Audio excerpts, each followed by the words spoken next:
ಮೀಸಲಾತಿ ನಿಯಮದಂತೆ ತ್ವರಿತ ನೇಮಕಾತಿ ನಡೆಸಲು ಒತ್ತಾಯಿಸಿ ಬಂಜಾರ, ಭೋವಿ, ಕೊರಮ, ಕೊರುಚ, ಚಲುವಾದಿ, ಚರ್ಮಕಾರ, ಸೂಕ್ಷ್ಮ ಜಾತಿಗಳ ಬೆಂಗಳೂರು ಚಲೋ ಬೃಹತ್ ಪ್ರತಿಭಟನಾ ಸಮಾವೇಶಕ್ಕೆ ಬರುವಂತೆ ಮನವಿ ಮಾಡಿದರು.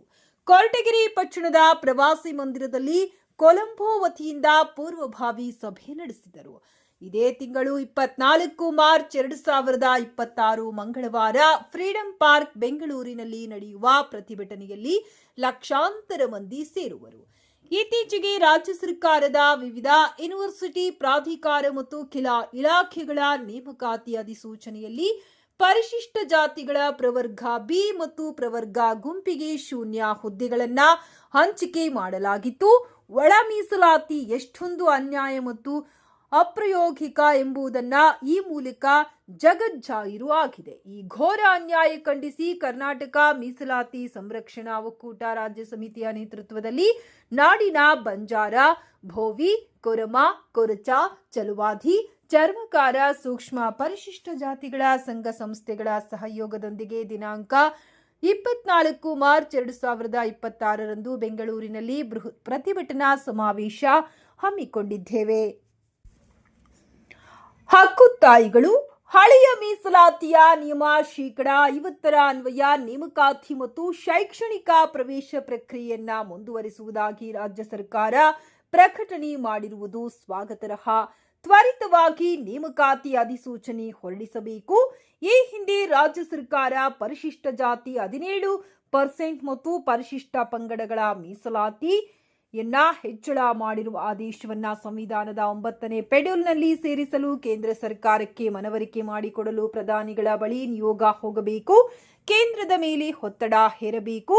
ದೇಶವ್ಯಾಪಿ ನಡೆಯುತ್ತಿರುವ ಜನಗಣತಿಯ ದತ್ತಾಂಶ ಬರುವವರೆಗೂ ಏಕಪಕ್ಷೀಯ ನಿರ್ಧಾರ ಮಾಡಬಾರದು. ರಾಜ್ಯದಲ್ಲಿ ಒಳ ಮೀಸಲಾತಿ ಹಂಚಿಕೆಯ ಪ್ರಕ್ರಿಯೆ ನಡೆಸುವ ಮುನ್ನ ನಮ್ಮ ಸಮುದಾಯಗಳ ಮುಖಂಡರ ಜೊತೆಗೆ ಸಮಾಲೋಚನೆ ಮಾಡಬೇಕು. ಶಿಕ್ಷಣ ಪ್ರವೇಶ, ಹಾಸ್ಟೆಲ್ ಪ್ರವೇಶ ಮತ್ತು ಉದ್ಯೋಗ ನೇಮಕಾತಿ ರೋಸ್ಟರ್ ಹಂಚಿಕೆ ಮಾಡಿ ಸರ್ಕಾರ ಹೊರಡಿಸಿರುವ ಎಲ್ಲ ಆದೇಶ ಸುತ್ತೋಲೆಗಳನ್ನು ಹಿಂಪಡೆಯಬೇಕು. ಈಗಾಗಲೇ ಹೊರಡಿಸಿರುವ ವಿವಿಧ ನೇಮಕಾತಿ ಅಧಿಸೂಚನೆಗಳನ್ನು ರದ್ದುಗೊಳಿಸಬೇಕು.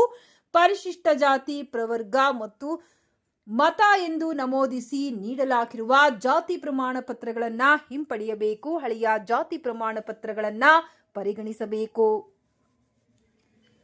ಪರಿಶಿಷ್ಟರಿಗೆ ಮೀಸಲಾಗಿರುವ ಎಸ್ಸಿಪಿ, ಟಿಎಸ್ಪಿ ಅನುದಾನ ಡೈವರ್ಟ್ ತಡೆಗಟ್ಟಲು ಕಾನೂನು ತಿದ್ದುಪಡಿ ಮಾಡಬೇಕು. ನ್ಯಾಯಮೂರ್ತಿ ನಾಗಮೋಹನ್ ದಾಸ್ ಆಯೋಗದ ಸಮೀಕ್ಷಾ ಸಮಗ್ರ ದತ್ತಾಂಶ ಮಾಹಿತಿಗಳನ್ನು ತಾಲೂಕುವಾರು ಬಿಡುಗಡೆಗೊಳಿಸಬೇಕು.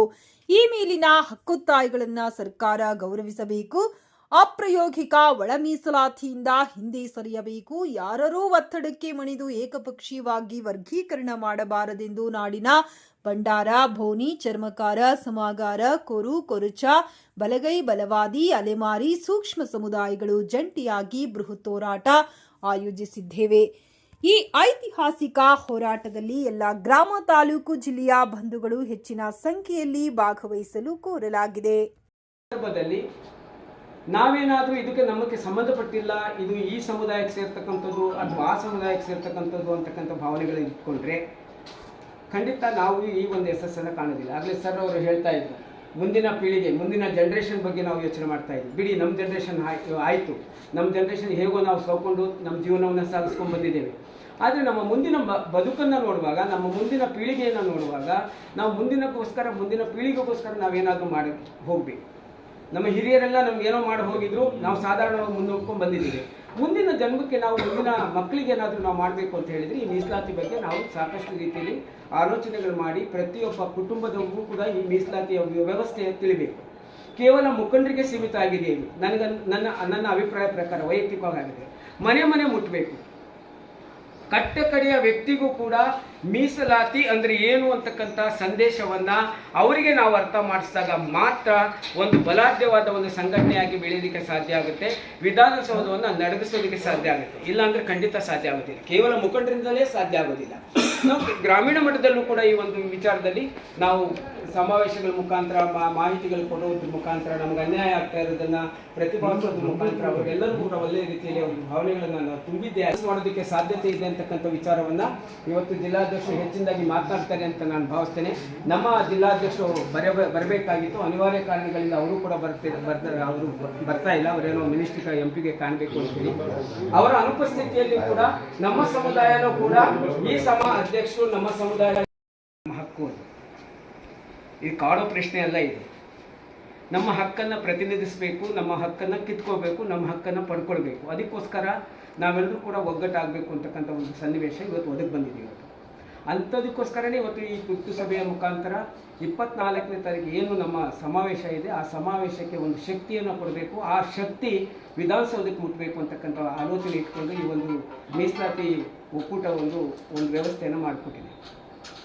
ಇವತ್ತು ಯಾಕೆ ನಾವು ಮೀಸಲಾತಿಯನ್ನು ಕೇಳ್ತಾ ಇದ್ದೀವಿ? ನಮ್ಮ ಸಮುದಾಯಗಳು, ಯಾವುದೇ ಸಮುದಾಯಗಳು, ಭೋವಿ ಸಮುದಾಯ ಹೊರತುಪಡಿಸಿಲ್ಲ, ಕೊರ್ಮ ಸಮುದಾಯ ಹೊರತುಪಡಿಸಿಲ್ಲ, ಎಲ್ಲ ಸಮುದಾಯದವರು ಕೂಡ ನಾವು ಆರ್ಥಿಕವಾಗಿ, ಸಾಮಾಜಿಕವಾಗಿ, ಶೈಕ್ಷಣಿಕವಾಗಿ ವಂಚಿತರಾಗಿದ್ದೀವಿ. ಆ ವಂಚಿತರಾಗಿರ್ತಕ್ಕಂಥ ಒಂದು ಸಮುದಾಯ ಆಗಿರೋದ್ರಿಂದ ನಮಗೆ ಸಾಮಾಜಿಕ ನ್ಯಾಯ ಕೊಡ್ರಪ್ಪ ಅಂತ ಕೇಳ್ತಾ ಇದ್ದೀವಿ. ನಾವೇನು ಭಿಕ್ಷೆ ಕೇಳ್ತಾ ಇಲ್ಲ, ನಮಗೆ ಸಾಮಾಜಿಕ ನ್ಯಾಯ ಕೊಡಿ.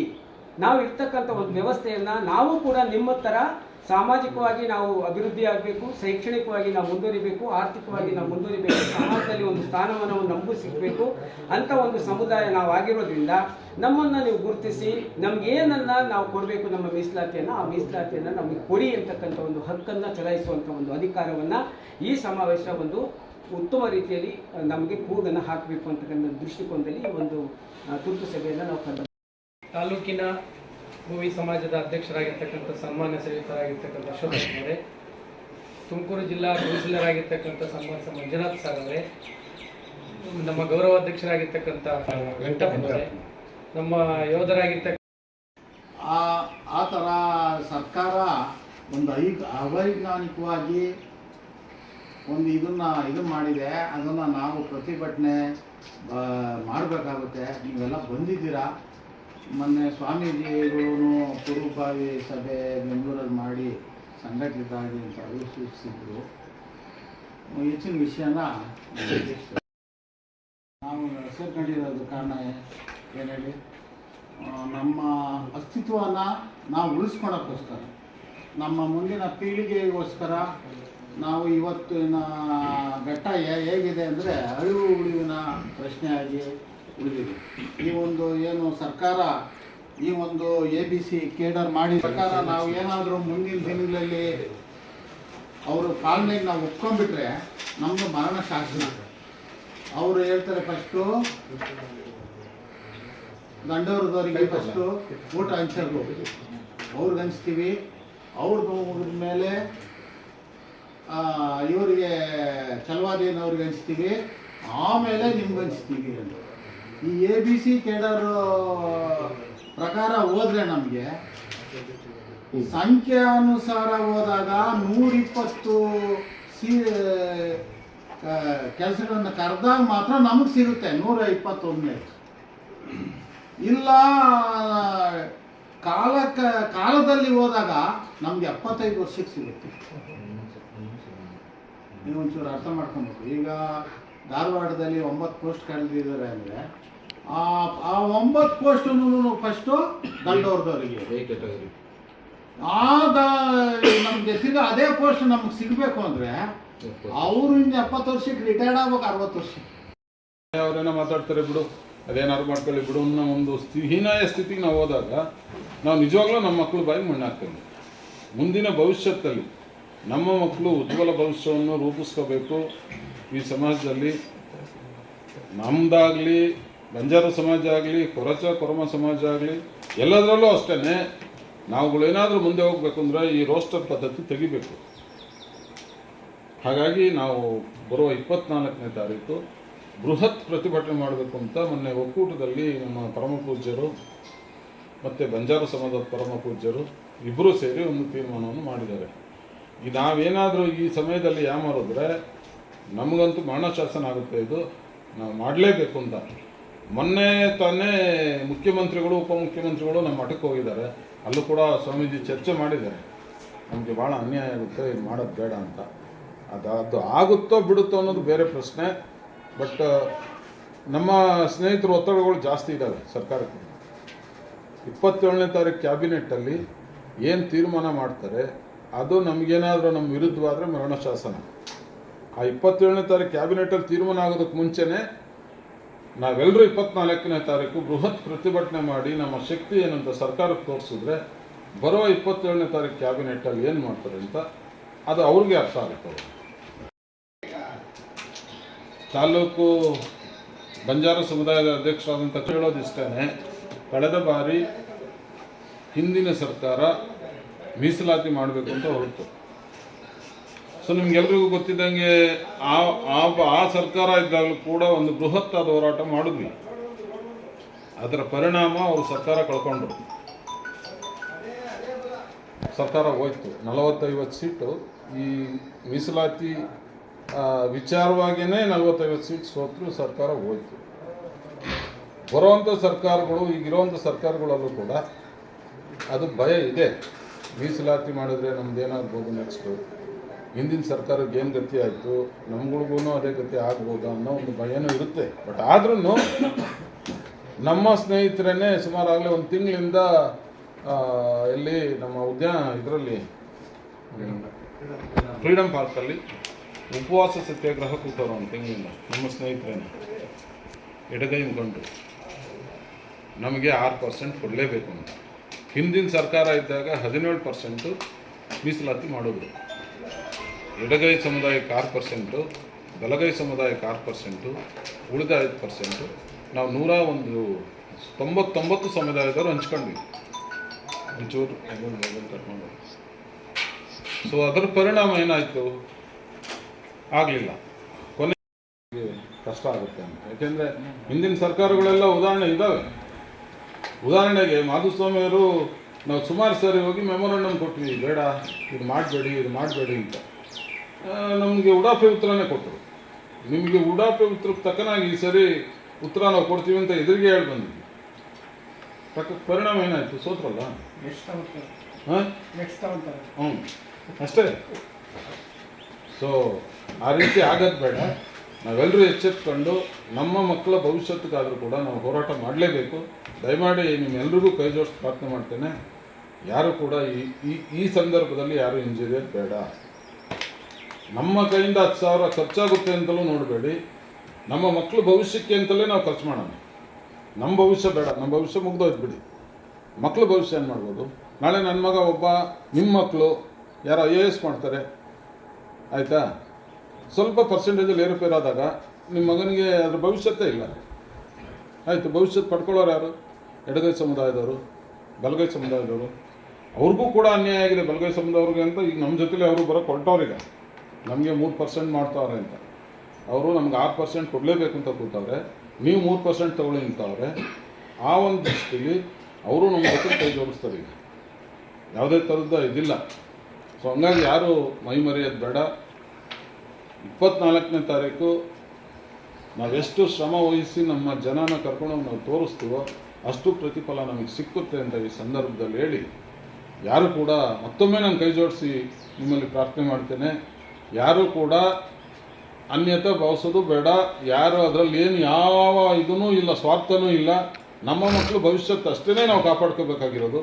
ಆ ಹಿತದೃಷ್ಟಿಯಿಂದ ಬರೋ 24ನೇ ತಾರೀಕು ನಿಮ್ಗೇನು ಬಸ್ಸು ನೀವು ಕೇಳಿದ್ದೀರಾ ಆ ಬಸ್ಸನ್ನು ನಾನು ಒಕ್ಕೂಟದಿಂದ ವ್ಯವಸ್ಥೆ ಮಾಡಿಕೊಡ್ತೇನೆ. ಒಕ್ಕೂಟದಿಂದ ಅದು ಇದು ಖರ್ಚುಗಳಿರ್ತವೆ. ಅದೇನಾದರೂ ನನಗೆ ಅನಿಸಿದ ಮಟ್ಟಿಗೆ ಇಲ್ಲ. ಏಕೆಂದರೆ ಇಡೀ ರಾಜ್ಯಕ್ಕೆ ಅವ್ರು ಯಾರು ಏನು ಮಾಡೋಕ್ಕಾಗಲ್ಲ. ಹಣಕಾಸಿನ ವ್ಯವಸ್ಥೆ ಬಸ್ಗಳ್ದೇನೋ ಮಾಡಿದ್ರು ಮಾಡ್ಬೋದು. ಬಸ್ಗಳ್ಗೆ ಅವ್ರು ಹೇಳಿದ್ದಾರೆ ಒಕ್ಕೂಟದಿಂದನೇ ಮೀಸಲಾತಿ ಮೇಲೆ ನೀವು ಯಾವುದೇ ಕಾರಣಕ್ಕೂ ಮೀಸಲಾತಿ ಮಾಡಬಾರ್ದು ಅಂತ ಒಂದು ಆರ್ಡ್ರ್ ಮಾಡ್ತಾರೆ. ಅದರ ಪ್ರಕಾರ ರೋಸ್ಟರಲ್ಲಿ 15% ನಮಗೆ ಮಾಮೂಲಿ ಏನು ಮೀಸಲಾತಿ, ಹಳೆ ಮೀಸಲಾತಿ ಇತ್ತು ಅದ್ರ ಪ್ರಕಾರ ಹೋದರೆ ನಾವು ಜೀವಂತವಾಗಿರ್ತೀವಿ. ರೋಸ್ಟರ್ ಮಾಡಿ ಅವ್ರಿಗೆ 6% ABCನ ಗ್ರೂಪ್ ಮಾಡಿ ನಮ್ಮನ್ನು ಸಿಗ್ ಸೇರಿಸಿ ನಮ್ಮನ್ನು ಬಂಜಾರ ಸಮುದಾಯ, ಕೊರಚ, ಕೊರಮ ಏನು ಸೂಕ್ಷ್ಮ ಅತಿ ಸೂಕ್ಷ್ಮ ಜಾತಿಗಳಿದ್ದಾವೆ ಅವೆಲ್ಲನೂ ಕೂಡ C ಗ್ರೂಪಿಗೆ ಸೇರಿಸಿದಾಗ ನಿಜವಾಗ್ಲೂ ನಾವು ತಳಮಟ್ಟಕ್ಕೆ ಹೋಗ್ತೀವಿ. ಸೊ ಅದಾಗೋದು ಬೇಡ ಅಂತೇಳಿ ನಾವು ನಮ್ಮ ಒಕ್ಕೊತ್ತಾಯ ಏನಂದರೆ ಮೀಸಲಾತಿ ಸಂರಕ್ಷಣಾ ಒಕ್ಕೂಟದಿಂದ ಈ ಬಾರಿ ಕೂಡ ಕಳೆದ ಬಾರಿ ಒಂದು ಸ್ಟ್ರೈಕನ್ನು ಮಾಡಿದ್ವಿ, ಲಕ್ಷಾಂತರ ಜನಸಂಖ್ಯೆ ಸೇರ್ತಾರೆ. ಸೊ ಅವಾಗ ಎಸ್.ಆರ್. ಬೊಮ್ಮಾಯಿ ಅವರು ಮುಖ್ಯಮಂತ್ರಿ ಆಗಿದ್ದರು, ಯಾರು ಬಸವರಾಜ ಅವ್ರಿಗೆ ಅದು ಅರಿವು ಆಯಿತು. ಆದರೂ ಕೂಡ ಬಲವಂತವಾಗಿ ಮೀಸಲಾತಿ ಜಾರಿ ಮಾಡಿಬಿಟ್ರು 6-6-15 ಅಂತ.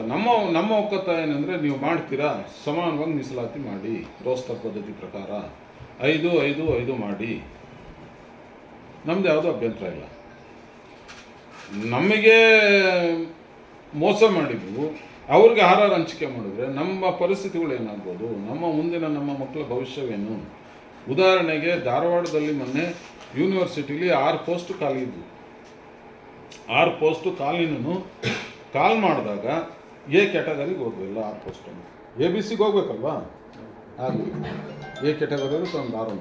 ಅಲ್ಲಿಗೆ ನಮಗೆ ರೋಸ್ಟರ್ ಪದ್ಧತಿ ಪ್ರಕಾರ ಸಿಗೋದು ಯಾವಾಗ? ಆ 6 ಜನ ರಿಟೈರ್ಡ್ ಆದ ನಮಗೆ ಬರ್ತವೆ. ಅಂದರೆ ಅವ್ರು 70 ವರ್ಷ ಹೋಗ್ಬೇಕು, 62-63 ವರ್ಷ ಹೋದ್ಮೇಲೆ ರಿಟೈರ್ಡ್ ಆಗುತ್ತಲ್ಲ, ಆ ತದನಂತರ ಕಾಲ್ ಮಾಡ್ತಾರಲ್ಲ, ಅವಾಗ ಸೀನಿಯರ್ ಜಾಯಿನ್ ಆಗ್ಬೋದು. 125 ಪೋಸ್ಟ್ ಖಾಲಿ ಮಾಡಿದ್ರೆ ನಾವು ದೇಖ್ಬೋದಲ್ಲಿ 125 ಪೋಸ್ಟ್ ಕಾಲ್ ಮಾಡ್ತಾರ ನಾವು ಹೋಗ್ತೀವ? ಜೊತೆಯಲ್ಲಿ ಇದೊಂದೇ ಅಲ್ಲ, ವಿದ್ಯಾಭ್ಯಾಸ ಇರ್ಬೋದು, ಆರ್ಥಿಕವಾಗಿ, ಸಾಮಾಜಿಕವಾಗಿ ಎಲ್ಲದರಲ್ಲೂ ಹೊಡೆತ ಬೀಳುತ್ತೆ ನಮ್ಮ ಮೀಸಲಾತಿಗೆ. ನಮ್ಮಲ್ಲಿ ಸಾಕಷ್ಟು ಜನಕ್ಕೆ ಮೀಸಲಾತಿ ಬಗ್ಗೆ ಅದ್ರ ಗೊತ್ತೇ ಇಲ್ಲ. ಎಲ್ರಿಗೂ ಕೂಡ ಪ್ರೀತಿಯ ಶುಭಾಶಯಗಳನ್ನು ಅರ್ಪಿಸಿ ಈ ಒಂದು ಕಾರ್ಯಕ್ರಮದಲ್ಲಿ ಸಾಮಾಜಿಕ ನೆಲೆಗಟ್ಟಿನಲ್ಲಿ ಏನು ಪರಿಶಿಷ್ಟ ಜಾತಿಯಲ್ಲಿ ಯಾವೆಲ್ಲ ಸಮುದಾಯಗಳಿದ್ದಾವೆ ಅವರಷ್ಟೇ ಕಷ್ಟಕರ ಸಂದರ್ಭಗಳನ್ನು ಎದುರಿಸಿದವರು ಭೋವಿ ಸಮಾಜ. ಈ ಸಮಾಜಗಳ ನಿಖರ ಒಂದು ಜೀವನವನ್ನು ಅಳಿಯದೆ ಯಾವುದೋ ಒಂದು ಅವೈಜ್ಞಾನಿಕ ವರದಿಯನ್ನು ಆಧರಿಸಿ ಈ ದಿನ ನಮ್ಮನ್ನು ಸಾಮಾಜಿಕವಾಗಿ, ರಾಜಕೀಯವಾಗಿ ಹಾಗೆ ಆರ್ಥಿಕವಾಗಿ ಕೆಳಗಡೆ ಬೀಳ್ತಕ್ಕಂಥ ಸಂದರ್ಭಗಳನ್ನು ಒಂದು ಮೇಲ್ಜಾತಿಯವರಾಗಿರಲಿ ಅಥವಾ ಮನುವಾದಿಗಳ ಒಂದು ಕುತಂತ್ರ ಅನ್ನಬಹುದು, ಈ ಎಲ್ಲ ಪರಿಸ್ಥಿತಿಗಳು ನಮ್ಮನ್ನು ಕಷ್ಟಕರ ಸಂದರ್ಭಗಳಲ್ಲಿ ಇಟ್ಟಿವೆ. ಕರ್ನಾಟಕ ಮೀಸಲಾತಿ ಸಂರಕ್ಷಣಾ ಒಕ್ಕೂಟ ಅನ್ನುವಂಥ ಒಂದು ಬುದ್ಧಿಜೀವಿಗಳ ಬಣ ಸತತವಾಗಿ ಒಂದು 6-7 ವರ್ಷಗಳಿಂದ ಪರಮಪೂಜ್ಯ ಶ್ರೀ ಇಮ್ಮಡಿ ಸಿದ್ದರಾಮೇಶ್ವರ ಸ್ವಾಮೀಜಿಯವರು ಹಾಗೆ ಸರ್ದಾರ್ ಸೇವಲಾಲ್ ಸ್ವಾಮೀಜಿಯವರ ಒಂದು ಕೃಪಾಶೀರ್ವಾದದ ಕೆಲಸ ಮಾಡ್ತಾ ಇದೆ. ಕಾಲಕ್ಕೆ ಏನೇನು ಅವರಿಗೆ ಟಕ್ಕರ್ ಕೊಡ್ತಕ್ಕಂಥ ಕೆಲಸಗಳನ್ನು ಮಾಡಬೇಕೋ ಅದು ಮಾಡ್ತಾ ಬಂದಿದೆ.